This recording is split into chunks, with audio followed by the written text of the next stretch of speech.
សួស្តីបងប្អូនទាំងអស់គ្នាបែកគ្នាមករយៈធំដែរបងប្អូន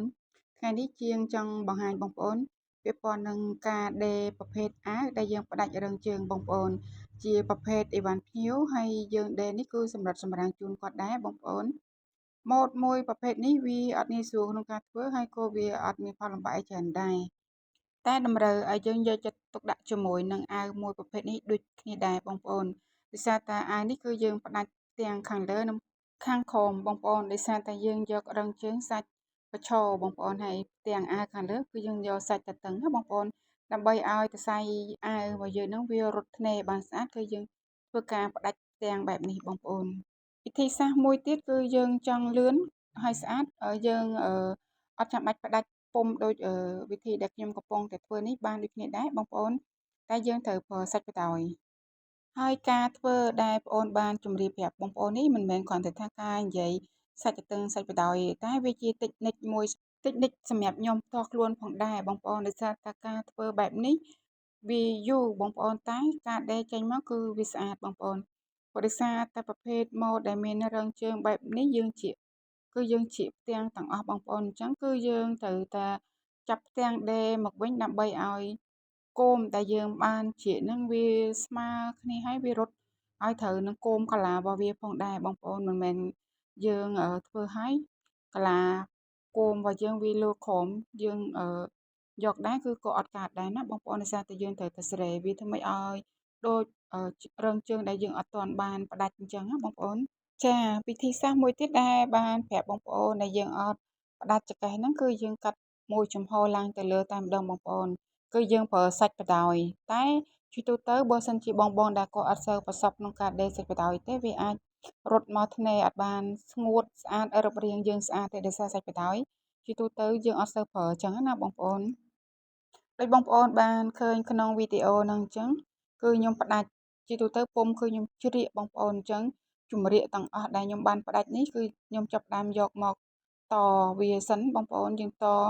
ផ្នែកខាងលើនិងខាងក្រោមផ្ទាំងអាដោយសារផ្ទាំងខាងក្រោមនិងខាងលើហ្នឹងគឺខ្ញុំផ្ដាច់ឲ្យផ្នែក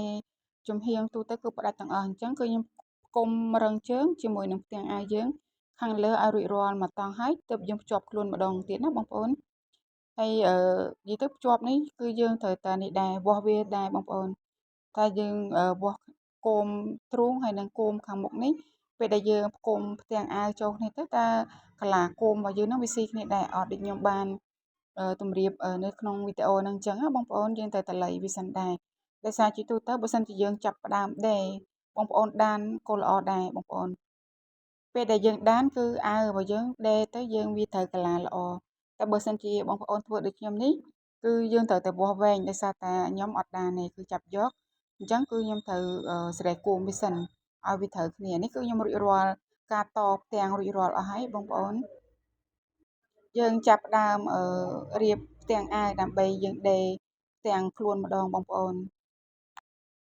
ម៉ូដមួយប្រភេទនេះគឺស្អាតមើលទៅគឺស្អាតតែការដេរវាមានផលលំបាកខ្លះដែរបងប្អូនដោយសារតែវាមានរឹងជើងបែបហ្នឹងណាពេលដែលយើងចាប់ដេរផ្ទាំងវានេះគឺយើងត្រូវតែមើលកាឡាវាសិនណាបងប្អូនដោយសារតែប្រភេទហូលអ៊ីតាលីនេះគឺយើងមានកាឡាឆ្នោតដូចជាប្រមូងខ្មែរយើងដែរអញ្ចឹងពេលដែលបងប្អូនដេរគឺចាប់យើងលៃមើលបងប្អូនយើងត្រូវតែទៀងទាត់វាឲ្យបានម៉ត់ចត់ដោយសារតែខុសតាមមួយកាឡាក៏អត់ស្អាតដែរបងប្អូនហើយអាវដែលបងប្អូនកំពុងតែដេរនេះដេររួចរាល់ទើបខ្ញុំចាប់ហុងផ្គុំចូលគ្នាបងប្អូនដោយសារតែនិយាយទៅយើងដេរបែបនេះក៏ស្អាតដែរនេះគឺខ្ញុំដេររួចរាល់ហើយបងប្អូនឃើញកាឡាគោមវាត្រូវត្រួតស្មើគ្នាស្អាតដូច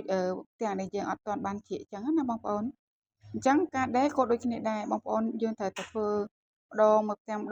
បែបនេះតែបើសិនជាបងដែលគាត់អត់សូវប្រសពក្នុងការដេរទេយល់ល្អដានសិនក៏ល្អដែរព្រោះការដានយើងវាការដេរអាវមួយប្រភេទយើងត្រូវចំណាយពេលក្នុងមួយថ្ងៃជួនកាលយើងអត់រួចបានអាវមួយទេណាបងប្អូនដោយសារតែការកាត់ពុម្ពយើងត្រូវធ្វើពុម្ពដែលយើងធ្វើគឺជាគ្រប់ចម្រៀកទាំងអស់ហើយយើងត្រូវកាត់ជាផ្ទាំងអាវយើងត្រូវគុំផ្ទាំងអាវដើម្បីយកមកដេរដោយបងប្អូនបានឃើញអញ្ចឹងការដេរមួយគឺវាសម្រិតសម្រាំងបងប្អូននេះគឺរួចមួយផ្ទាំងទៀតហើយបងប្អូនគឺស្រស់ស្អាតសម្រាប់គោមបែបហ្នឹងណា